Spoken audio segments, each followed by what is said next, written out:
Hey everyone, this is Blackbinder, and welcome back to the Let's Play of Pillars of Eternity 2 Deadfire. Last time we left off, we finished off exploring Hasongo, and now... Oh, hold on, no we didn't. We did not explore this little place over here, which we are going to do now. And then we're going to go into the lighthouse itself. Aethys is long gone, but I imagine that there is a Naga boss in the lighthouse still. And then once we get up to the top, I'm guessing we'll be able to figure out more of what Aethys' plan is by contacting him through the Adra pillar. Because he seems to stay connected to the pillar even after he's left. Alright, get going guys. All the way back up here. Alright.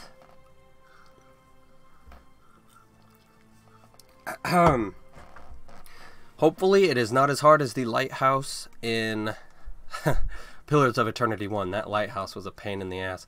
It was all shades and spirits and stuff. In the first game, shades were one of the only enemies that could actually teleport behind your tanks. In this game, a lot more people can do it, but... The lighthouse is quiet, but for soft, sibilant whispers. There's a repetitive incantatory quality to them.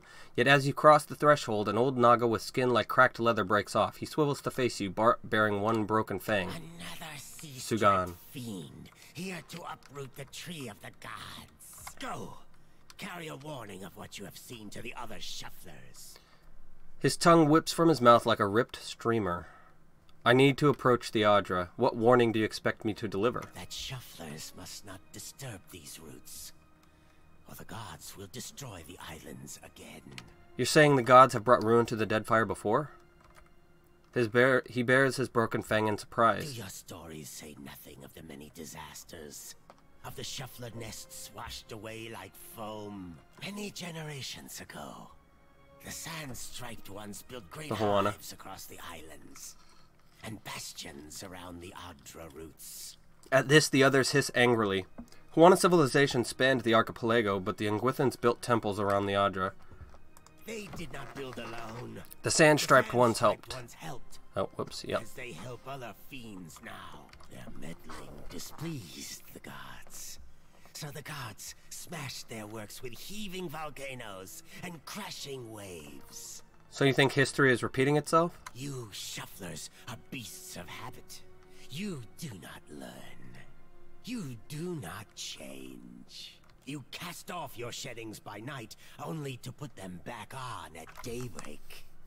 You wrap yourself in filthy, worn-out things. A tremor of disgust ripples through his body. Our ancestors hid deep, where the waters quenched the fires and muffled the storms. They remembered while shufflers scattered. Now, the shufflers build again. He thumps his tail on the floorboards. The gods see. They will tear them all down. I am a watcher. I can restore the Adra if you'll just let me near it. His tail whips on the ground as he considers you. If your fat tongue speaks true, then give us proof. What would you consider proof? I tell you. Thick tongues lie. Forked tongues do not. If what you say is true, then surely you can speak with the dead. He cocks his head to appraise you with one eye. I will believe your words. Oh, I have one of them with me already. If I hear them from the tongue of my own people. Pull Giannis' soul into the here. Hear this, Sugan. Giannis' bright, wispy form appears, and the other Naga pull themselves into tight, fearful knots. Only Sugan cranes himself forward, his head cocked. Sugan, I found the way. Emotion pulses through her essence, crackling in the ether. Yes, you died. We saw. The way became dark, but this one brought light. She turns briefly to you, but Sugan's mouth is rigid in a broken-fanged grimace. We will kill the shuffler and free your soul, Giannis. It doesn't work that way. Giannis turns to Sugan, hissing angrily. Do old scales cloud your eyes? The shuffler glows like the God-walker, like the way. She looks toward the Dol Adra vein. Sugan and the others follow her gaze. He will open the way. Giannis points to you just as she begins to disappear. As the last of Giannis' essence fades back into the in-between, Sugan regards the Adra vein calculating flickering in his eyes. calculation flickering in his eyes. At last, he turns his guarded gaze on you. The gods give you power, yes. But is it enough? Approach. Restore the blessing of the gods to the Adra. Very well, I will do that. As your hand touches the dim Alright, here we go. Exposition. feel the same cool, pricking sensation that you did when you touched the pillar near Port Mage. You concentrate on the pillar. The world around you swiftly falls away, leaving only the vast emptiness of the in-between. The Adra, and a multitude of golden threads undulating off into the distance. For a second time, you gather the threads in your mind and bind them together, forming a solid tether that ripples out toward its distant anchor. Again, a crack sounds from the terminus. Your consciousness is violently pulled along the cord. You are prepared for the sensation this time, but are still disoriented when you come to a sudden stop. You find yourself standing behind a familiar Titanic statue as it trudges through invisible waters, standing at Aethys' shoulder. Your soul is dwarfed by the massive god's form. Energy pulses along the tether, each wave feeding the Adra's movements. He stops. His head cranes behind him, again accompanied by the sound of stone shearing and buckling. His eyes rest upon you. He does not reach for the cord, but considers you for a long span of silence before speaking. Your first attempt to contact me was brave. This second attempt, is it born out of desperation or something else? Why do you continue to follow me, Watcher of Cadnua? You destroyed my castle and ate my soul, jackass. I want to prevent you from causing any more harm. Though there is no change in his stone visage, there is a long pause before he speaks. That's a great challenge you've taken on. Why? The gods certainly don't seem interested in watching out for mortals. I've decided that it's my responsibility as a watcher, or the last time you appeared it heralded the death of thousands, that one. At first, he does not respond, but there is a wavering from the light within him. A momentary dimming that allows you to see the souls within the Adra clearly. I never sought violence or death, but Margren and the Hand Occult have ensured that the world believes the madman Widewind tried to destroy the Deerwood and everyone in it. In truth, a war was what I desired, but not one of violence. I sought a war of conscience. If people saw that the ruins so faithfully guarded by the Glanfathans were nothing more than machines the Angwithans had used to turn themselves into gods, what could that mean? Aethys becomes silent. You can sense his presence advancing back along the cord between you. His energy flows over your hand, tendrils of light probing into the air around you. They poke and prod at the silent lost souls hovering in your vicinity. You are in a unique position. In spite of the work of the Leaden Key and Hand Occult, you have seen through our facade. You know the god's true nature. Without the benefit of your knowledge, few mortals would be willing to accept the true history of their gods. After all, we weren't. The last time I walked Aora, I made a mistake in not revealing my true purpose. I believe you would understand it better than most. I'm honored. Yes, I will tell you. But this is not the time. As I take this body farther from the Lighthouse, the tether grows weaker, and I have already tarried too long. Soon this link will unravel completely. If I have not reached my destination when that happens, I will need to pull more souls from your world. Alright, there is one option we can't pick if we had 16 intelligence and metaphysics 4, but we don't have that. So, where are you going? I will meet you there. The edges of Aethys' massive form blur and dissolve. The huge figure retreats from you. As it moves, the tether begins to rapidly unravel. As Aethys speaks, his voice sounds garbled, fragmented, and distant. If you would know more, find me at the Ashen Maw in Margaren's Teeth. I must rest there before I begin my final work.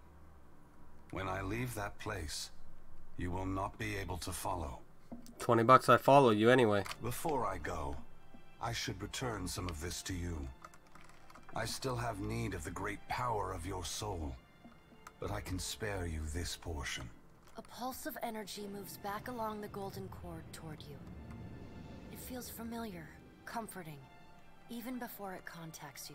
The energy washes over you, flooding you with feelings and memories you had thought long forgotten, until they settle back into the cracks of your soul.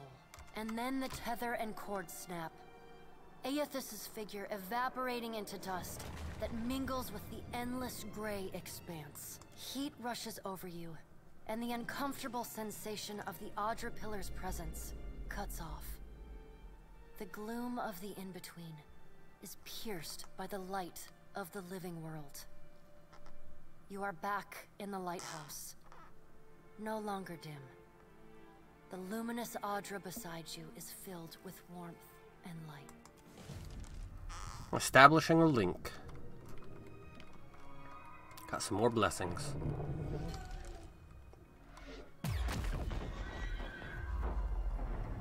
The Naga stare at the glowing Audra, their diamond pupils wide. Sugan turns his gaze to you, his body in a cautious half-coil. Long have we kept peace with the sand-striped people, but then the foreign ones came and spread, killed our people, built their hives everywhere. We were sure the Godwalker came to cast them out, that driving them away was a holy mission. Curiosity and consternation simmer in his eyes. That's because they killed your people and took your land. They see everything differently. Slaughter is never a holy mission. You have never fought to defend something. Very It's not fortunate. holy, it's necessary. Or cowardly. We must go. I know not what this means, but our brethren should hear of it. You show us something new today, Shuffler. Thank you for this. And for your mercy. He presses something into your palm before departing. Strand of Favor. 1 intellect, minus 10% hostile effect duration, and plus 10% beneficial effect duration. Don't need it, but thank you. Alright, let's see what's upstairs.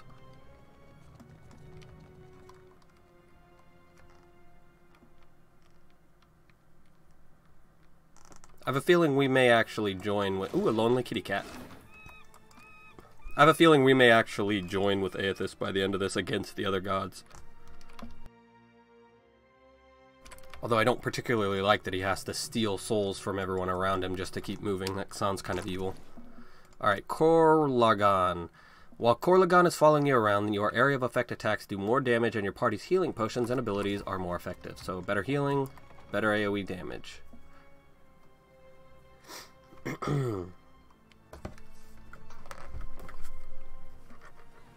They are leaving. Don't let the door hit your scaly behinds on the way out. Shodi's hands cupped to the sides of her mouth. Shodi whoops loudly. Had another one of your talks there, didn't you? You gonna share details, or do we gotta guess? I was rather hoping someone else would bring that up. Yeah, right, fair point, that. Captain? His ear twitches. You don't look like you're gonna be sick this time, so I take it that's a good sign? Aethys is heading to a place called Margaren's Teeth. Oh, that be some right shit news, Cap. Margaren's Teeth be hot as the sun and twice the height. I'm ready to chase Gone if you are. It's strange feeling part of my soul in the body of a god. Shoti frowns thoughtfully. It feels like we're getting closer. I just don't know to what. Me either. Alright, let's go talk to the people who are stuck in the tower. Actually, let's go over here first. See if there's any loot.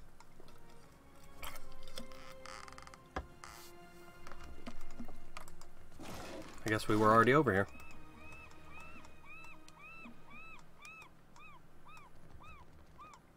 Oh yeah, we were. I remember now.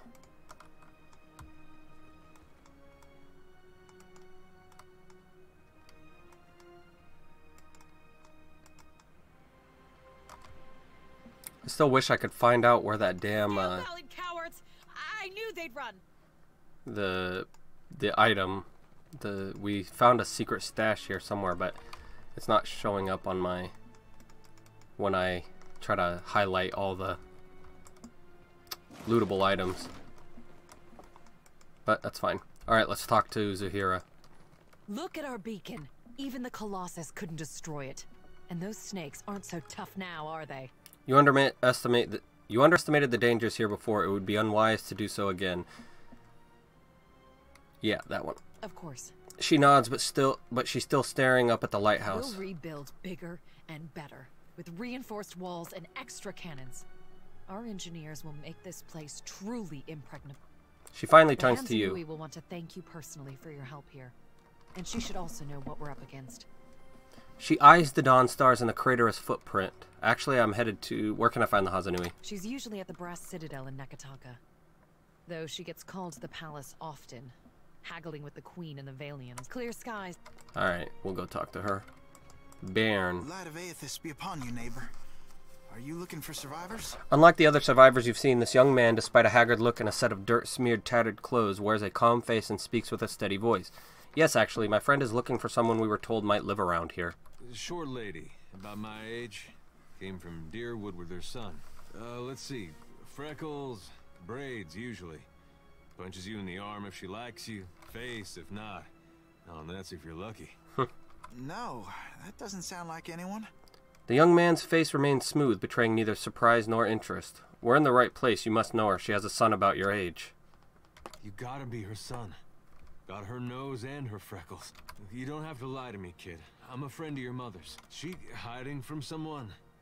Maybe an ex-lover who gave her the best night of her life? You're protecting her, we understand. No, I misspoke. Forget it. Just tell me something. Your father, you know him? I'm sorry, who are you? Relax. Adair's a good man. He likes animals. No. Like Adair said, we're friends of your mother's. Right. Friends of Alava's. No hint of emotion registers on the boy's face. Yes, I knew my father when I was very young. He was a man of strong faith. Have to be. You get Alava mad, you need a god on your side for protection. He was lost to us during the purges, which was how we came to flee here. So you met him? Bairn nods slowly. Well, that's great. A moment passes with Adair staring at... A moment passes with Adair staring at Bairn with a strange undulating grimace drawn back across his face. He clears his throat. Where's your mother now? Got a lot of catching up to do. My mother is with Aethys. There's a trace of a smile that seems to come with the last word. Adair appears confused. Meaning what exactly? She passed the veil a few years ago. A flu. Adair's jaw slackens. It's possible her soul has taken a new body by now. But if she was truly blessed, she marches instead beside the shining god. The boy's hinted smile brightens, his eyes far away. Adair's face has gone scarlet beneath his farmer's tan. His nostrils pulsate with each heavy breath. You lied to us. Said you didn't know her. Expect me to believe this now? He takes a short step toward Bairn, who takes two backwards. Easy, he lost his mother. Funny, you wouldn't know it to look at him. Adair stares the boy down, then turns away with a grunt and not worth it gesture. I'm not lying. She's buried on the other side of that hill. He points northward. How could she be gone? Don't be troubled by her passing. All souls that march with Aethys receive his warmth and light. Adair scowls. What do you mean, march with Aethys? Aethys has come to us twice now. Even Oblivion couldn't slow his march. We shouldn't have opposed his first coming. He meant to rally us under his banner. I know a lot of dead Deerwoodans who will be relieved to hear that. He destroyed then as he does now. You got the giant footprint on your back to prove it. Aethys forced everyone to declare themselves as ally or enemy. Nothing more. Now he marches again, and we have a chance to correct our mistake. Well, that's charitable. I would like to have joined him when he passed this way, but I was weak.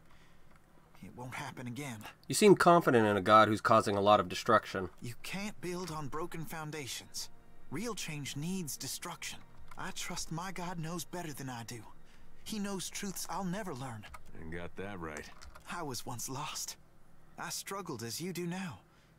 But the partisans of the lighted path have restored my faith in Aethys. At this, Adair looks up at Baron. What greater honor than to march in his vanguard? Who are the partisans of the lighted path? We began as children of the Dawnstars, separated from each other as we questioned our purpose. But then Aethys granted a vision to Gadarian Bosch.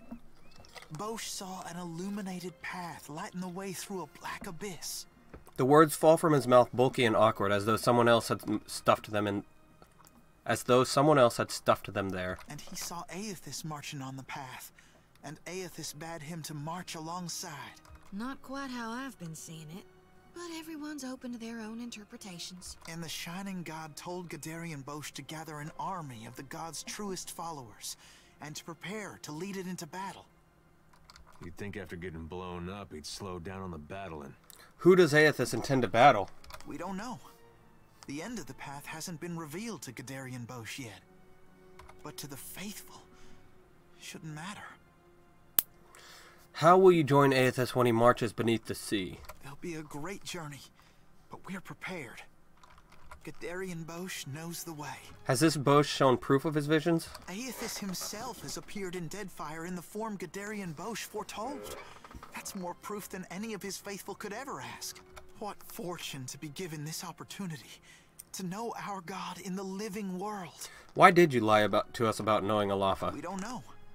The end of the path hasn't been revealed to Oh, Gadarian whoops, Bosch. I hit the wrong thing. Why did you lie to us about knowing Alafa? Gadarian Bosch warned us. Those outside the partisans may ridicule us and test our faith, especially our old families and others close to them. We've learned it's best to keep to ourselves and those with open minds, which relations and friends mostly aren't. Adair, did you get what you needed here? Adair takes a deep breath. He looks around, then at Baron. He nods, tight-lipped. We can go. Hey, kid. What was your name again? Baron. Right. This lighted path fellow, Bosch. Sounds interesting. There's some way I can meet him? He's usually on the move, rallying followers. But the partisans of the lighted path often gather in the temple of Aethys in Neketaka. I am soon to go there myself, in fact. There's an adherent there, Ogna, who initiates new partisans. No doubt she'd be pleased to help you. Aethys needs able soldiers, even in their elder years. Adair spits. You should consider what Ogna has to say. It might speak to you. Farewell. Poor Adair, that did not work out how he wanted. Alright, can we leave this town on foot? I don't think we can. Nope, unfortunately we can't.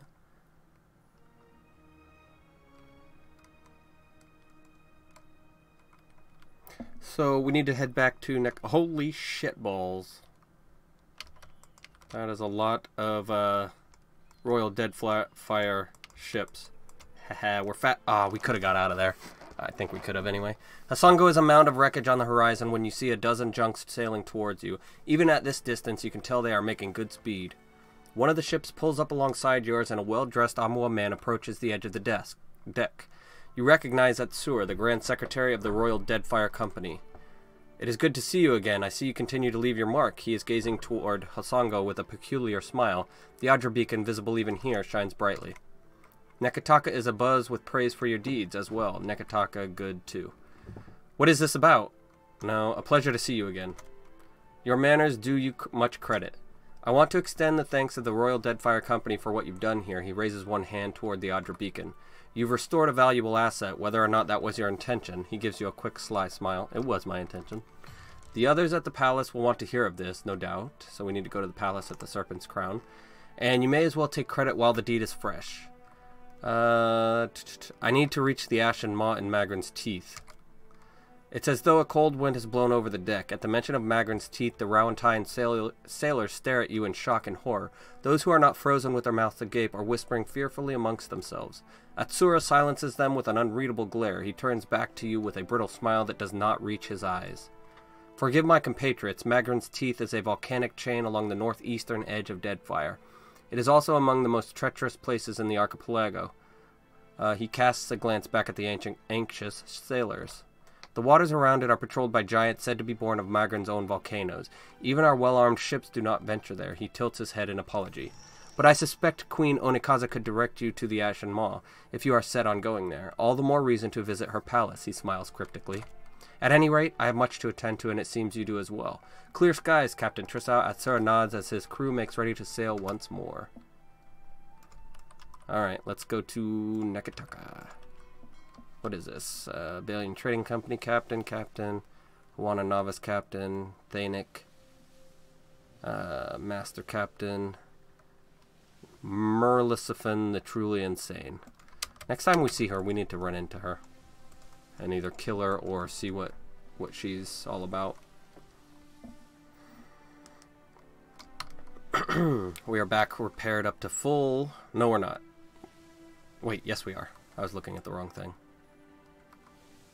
You blink and find yourself standing in the knee-high grass of an endless field, with the day just falling into dusk. The grass still holds the warmth of late afternoon sunlight, but a chill breeze blows at your back, raising goose flesh down your arms. The chirr and trill of nightjars rises with the wind. In the inky bruise of the sky, stars ignite by the ones and twos. The tolling of a single bell joins the chorus of birdsong, then another. The sound surrounds you. Every stalk of grass bears a delicate silver bell on its end, bobbing in the wind. The chill breeze becomes a howling gale, and the tide of ringing bells sweeps you off your feet. It carries you like flotsam through the sea of grass. Then, the earth falls away. The wind ceases, and you are sent tumbling up into the dark of the sky. Watcher. The voice of the pallid night shakes the earth at your feet. You have returned to Berath's realm. Your soul once more called to attend the wishes of the god of death. Bow. Once again, you have spoken with the Child of Light. Tell me what you have learned. He makes for Magrin's teeth. Intriguing. The pallid night stares past you, pensive. While attend. Tell me what your many eyes perceive. Her words ring out, and a heavy silence descends. In the silence breaks the murmur of countless voices. They speak all at once in languages both known and unknown to you. Okay, the guy on the left is Andra, maybe? This is Galawain. This is Whale, I believe. This is... I don't know who that is, but this is Rimergond. Who would this be? Don't know. In the space beside Berath, an eye blinks open, followed fast by several more. They are round, keen eyes of Kith, the slit eyes of snakes, the small, dark marbles of birds, the bulbous lanterns of deep-sea fish. Here we are. A figure walks through the cloud of eyes as one might step through a door. It is an Orlan, then a pale elf, an ocean human, a Naga. Each of them eyeless. They are Wal. This is the first interesting thing to happen in ages. And we do so love a riddle. The figure wears an Amawa's grin, and the many voices beneath its own titter. Yes, it's so interesting when hundreds of Kith die so Aethys can take a stroll. Some things must be lost to be found again. You knew that once, when you buried my scroll beneath the earth in Black Meadow. But it seems you have forgotten. We have read the book of your life, Watcher. It is heavy with the weight of your choices, and its pages are not unmarred by the blood of others.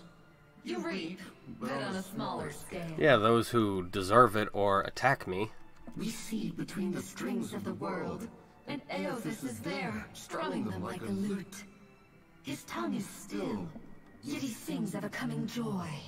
What tune he plays, we do not know.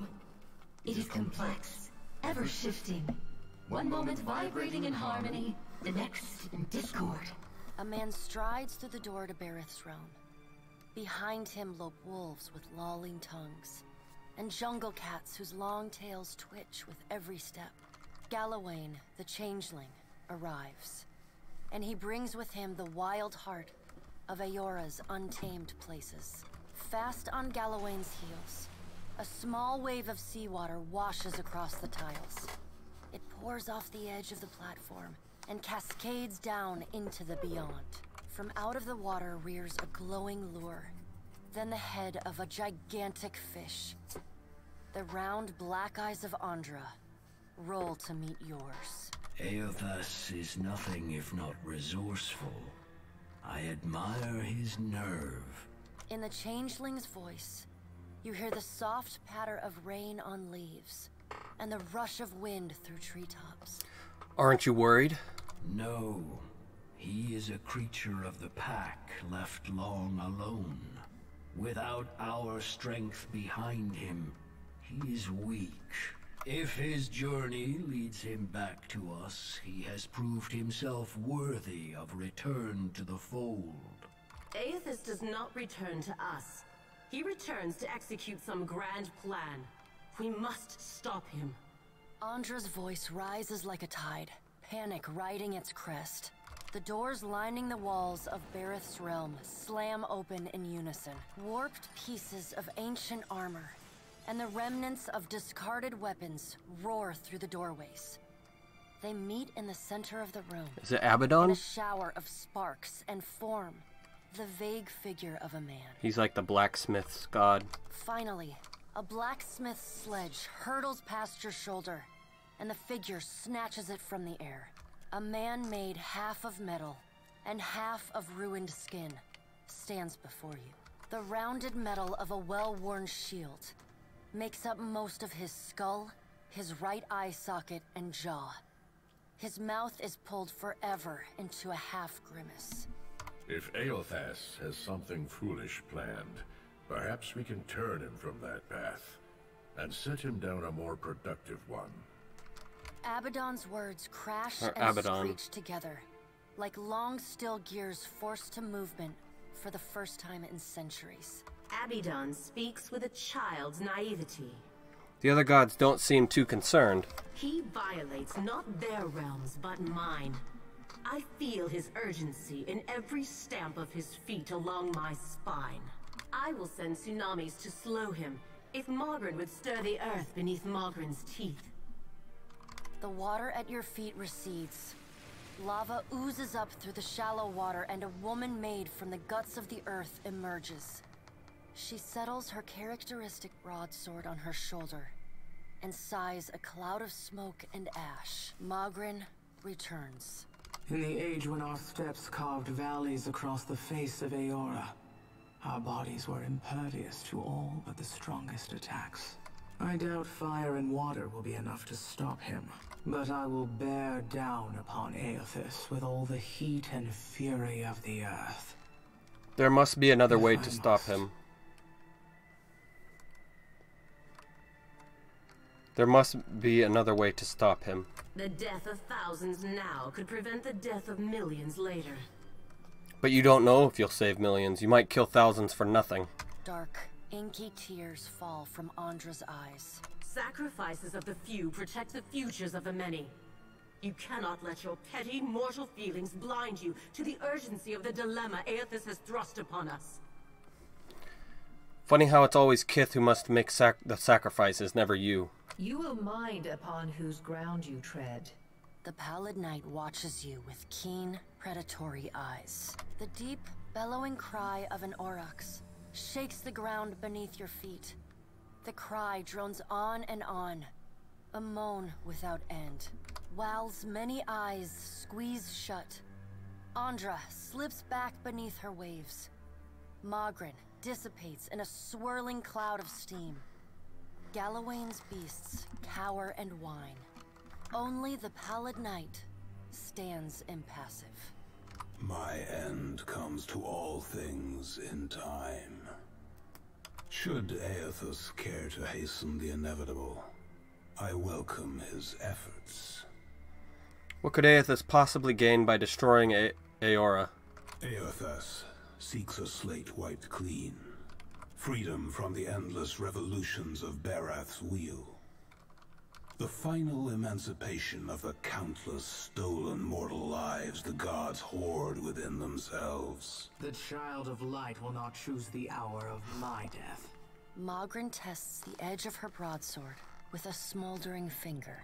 He sows chaos in his longing for a radiant dawn. So much will be lost in the cacophony of fear his actions inspire. No, you guys are afraid.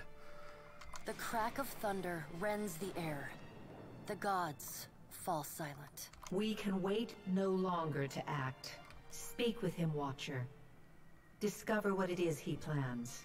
I'll do my best. Water begins to creep across the floor. It swells, runs swiftly, and catches at your ankles. You scrabble at the tiles, but it's no use. The current's pull drags you off the edge of Berath's realm, and into the fathomless beyond. You splash down in water so dark you can't see the bottom. Then, the water recedes, gone, like a dream upon waking. The hard wood of your cabin's floor presses against your spine. The gods are gone, but you remain. Alright, so looks like we're getting an idea of what Aethys wants to do. He wants to get rid of the gods, I'm guessing. I'm not sure why. Maybe he doesn't. Maybe he just thinks that they're not worthy. I don't know. But anyway, that's where we're going to leave it off for today. So please leave a like or comment below, and feel free to subscribe for more full Let's Plays like this one. And thanks for stopping by.